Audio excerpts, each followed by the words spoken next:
ආයිබෝවන් කියලා ඉතින් පිළිගන්නවා අදත් ඔයාලව මගේ channel එකට. ඔන්න ඉතින් මම එක දවසින් අච්චාරුවක් හදාගන්න විදිහ තමයි අද ඔයාලට අරගෙන ආවේ.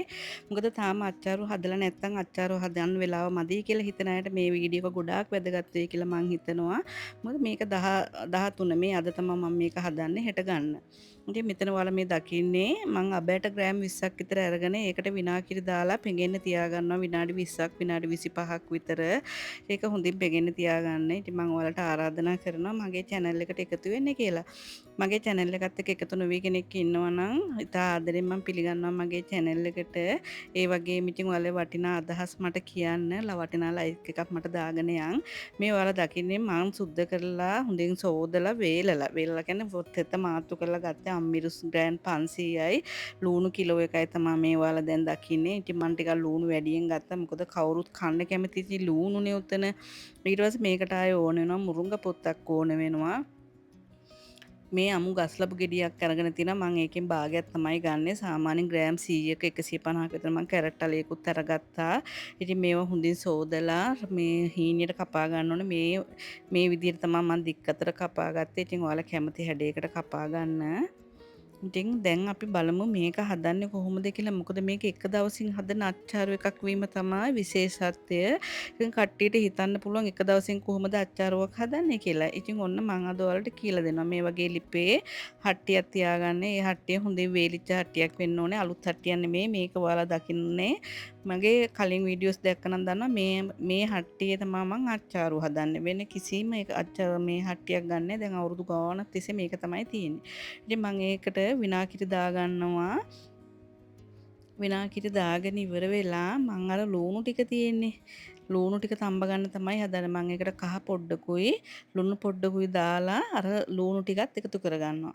එකතු කරගෙන ඉවරලා සාමාන්‍යයෙන් තප්පර 30ක් වගේ වෙන්න තමයි මේක තඹ ගන්න ඕනේ. හොඳට බෙරි වෙන්නම තඹන්න එපා. මේක හෙට දවල්ටනේ අපිට ඕනේ වෙන්නේ. ඒක නිසා සාමාන්‍යයෙන් වෙන තප්පර 30ක් විතර තඹ ගත්තාම හොඳටම ඇති. ඉතින් ඔන්න ඔයාලා මේ දකින්න මම ඒ වගේ තඹගත්තේ ලුණු ටික තමයි. මම දැන් මේ ටික අයින් කරගන්න තමයි හදන්නේ. ඉතින් ඔයාලගේ වටිනා අදහසුත් මට කියන්න. ඉතින් මගෙත් එක්ක එකතු නොවී කෙනෙක් ඉන්නවනම් මම ආයෙත් මතක් කරනවා මගෙත් එක්ක එකතු වෙන්න කියලා. මේ වගේ රසබල අවුරුදු කෑම ගොඩාක් තියෙනවා මගේ channel එකේ. ඒවත් ඔයාලා බලන්න. ඔන්න ඉතින් මම දැන් අර ලුණු ටික අයින් කරගන්නවා. බලන්නකො දැන් මේක ලස්සන පාටක් තියෙනවනේ. නිකන් අර සමහර අච්චාරු තියෙනවා නිකන් කැත පාට. ඉතින් ඒ වගේ පාට නොවෙන්න තමයි මම කහ කුඩු චුට්ටක් දාගත්තේ. ඒක රහසක් තමයි ඒ. හොඳද? ඔන්න ඉතින් දැන් අම්මිස් ටිකක් මම තප්පර 15ක් 20ක් වගේ තියලා ඒක නම් මම ඉක්මනටම අරගන්නවා. මොකද නැත්තම් ඒක නිකන් අමුතු පාටක් ගහනවනේ. මම දැන් ඔයාලට පෙන්වන්න යන්නේ අර කලින් මම පෙඟෙන දාලා තිබ්බ අබ ටික තියෙනවනේ. මම ඉතින් ඒ අබ ටික දැන් බෙන්ඩර් කරගන්න යන්නේ. මම බෙන්ඩර් කරගන්නකම් ඔයාලා ඉන්නකො මගෙත් එක්ක හොඳද? ඔන්න ඉතින් මං ඒ අබ ටික බෙන්ඩර් කරගෙන ආවා. දැන් මම මේක ඔයාලට පෙන්වන්න හදන්නේ ඉක්මනින් හදාගන්න විදිහ තමයි. ඉතින් පුංචි විනාඩි 4-5ක් වගේ කාලයකින් මම මේක හදාගෙන ඔයාලට පෙන්වන්නේ. ඉතින් මම ආරාධනා කරනවා මගේ වීඩියෝ එක සම්පූර්ණ බලන්න කියලා. මේ ඔයාලා දැන් දකින්නේ මම අර බෙන්ඩර් කරගත්තේ අබ ටික තමයි. ඒකට මම නැවතත් ලුණු තේ හැන්දයි අබ යෝගට් හැන්දකින් තරම දාගන්නවා. ඒ දාලා මම අර බෙන්ඩර් ජොග්ගුව තියෙන්නේ. ඒ ජොග්ගුවට විනාගිරි දානවා. විනාගිරි දාලා ඒකත් මං හොඳින් හොඳට කලවම් කරලා ඒ වතුර ටිකත් ඒ විනාගිරි ටික මේ හට්ටියටම දාගන්නවා. මේකට වතුර පොඩ්ඩක්වත් කලවම් කරගන්න එපා ඔයාලා. හොඳද?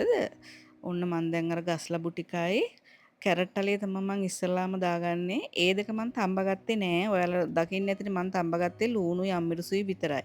ඊට පස්සේ මං අවසානයේදී අම්මිරිස් ටිකත් එකතු කරලා ලූණු ටිකත් එකතු කරලා මම මේක හොඳින් කලවම් කරගන්නවා. බලන්නකො ඉතින් මේක එක දවසින් හදන සුපිරි අච්චාරු එකක් තමයි අපේ සිංහල අලුත් අවුරුද්දට නැතුවම බැලි සිංහල අච්චාරුව තමයි මං හැදුවේ. ඉතින් දැන් ඔයාලට මේ දකින්නවානේ මං ඉතින් ඒකට තව ලුණු ටිකකුයි විනාගිරි ටිකකුයි එකතු කරගන්නම්. මට ලුණු රහ මදි වගේ දැනෙච්ච හින්දා ඔයාලගේ රස අනුව ලුණු එකතු කරගන්න. මං ඉතින් මේක හොඳින් මේ වගේ සොලවලා හොඳ පෙනුමකුත් දැන් මේකේ තියෙනවා නේද? බලන්නකො හොඳ පෙනුමකුත් තියෙනවා. ඒ වගේම හොඳ සුහඳකුත් එනවා මේ වෙලාවේ මුළු කුස්සියේම. ඉතින් මේ තියෙන්නේ මං ඒ වගේ හදාගත්ත අච්චාරු එක තමයි.